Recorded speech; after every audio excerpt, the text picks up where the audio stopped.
Hồ lắc trong veo nơi cha thường chèo thuyền bắt cá trên sông. Hồ lắc mênh mông nơi mẹ thường tắm giặt cho con.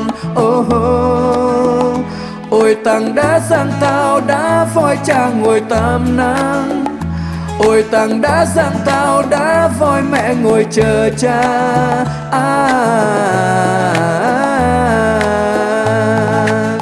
Con lớn lên nhờ con cá, con lớn khôn nhờ lá rừng. Từng ngày mẹ lên giấy, từng ngày cha hái lượm. Con lớn lên nhờ con suối, con lớn khôn như núi rừng. Mẹ cha chăm sóc con từng bữa ăn gia đình. Nhưng ngày cha lên giấy, đôi vai gầy héo mòn. Nhưng ngày mẹ lên nương, bàn chân mẹ như sấm sét.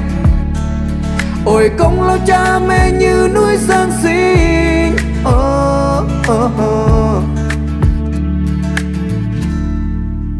Vượt qua mọi khó khăn, vượt qua mọi gian khổ, để cho con lớn lên từng ngày, để cho con khôn lớn từng ngày.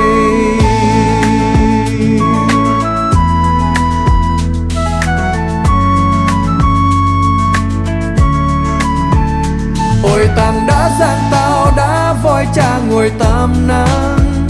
Ôi tàng đá giang tao đã voi mẹ ngồi chờ cha.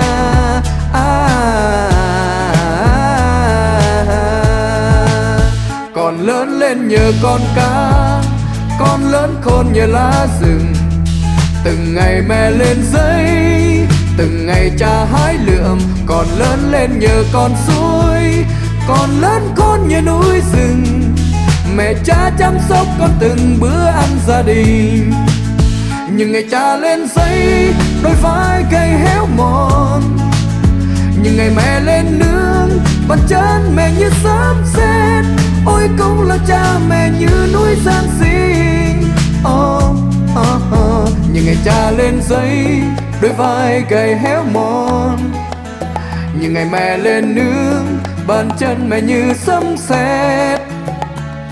Ôi công lao cha mẹ như núi Giang Sinh. Hồ lắc trong veo nơi cha thường chèo thuyền bắt cá trên sông. Hồ lắc mênh mông nơi mẹ thường tắm giặt cho con. Ôi tàng đá giang tao đã voi cha ngồi tắm nắng. Ôi tàng đá giang tao đã voi mẹ ngồi chờ cha.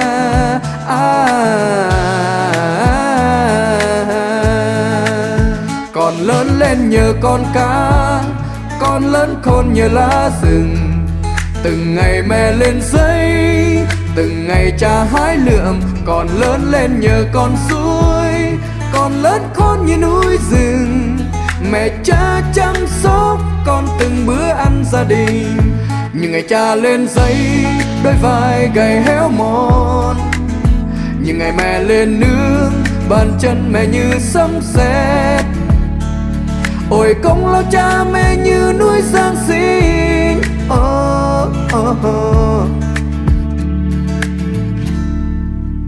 Vượt qua mọi khó khăn, vượt qua mọi gian khổ, để cho con lớn lên từng ngày, để cho con khôn lớn từng ngày.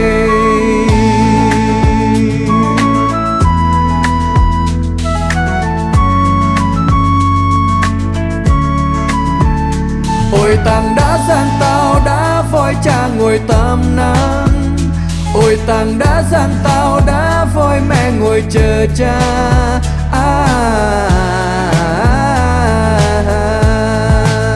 Con lớn lên nhờ con cá, con lớn khôn nhờ lá rừng. Từng ngày mẹ lên giấy, từng ngày cha hái lượm. Con lớn lên nhờ con suối, con lớn khôn như núi rừng. Mẹ cha chăm sóc con từng bữa ăn gia đình. Nhưng ngày cha lên giấy, đôi vai gầy héo mòn. Nhưng ngày mẹ lên nương, bàn chân mẹ như sấm sét. Ôi công lao cha mẹ như núi Giang Sinh. Nhưng ngày cha lên giấy, đôi vai gầy héo mòn. những ngày mẹ lên nương, bàn chân mẹ như sấm sét. Ôi công lao cha mẹ như núi Giang Sinh.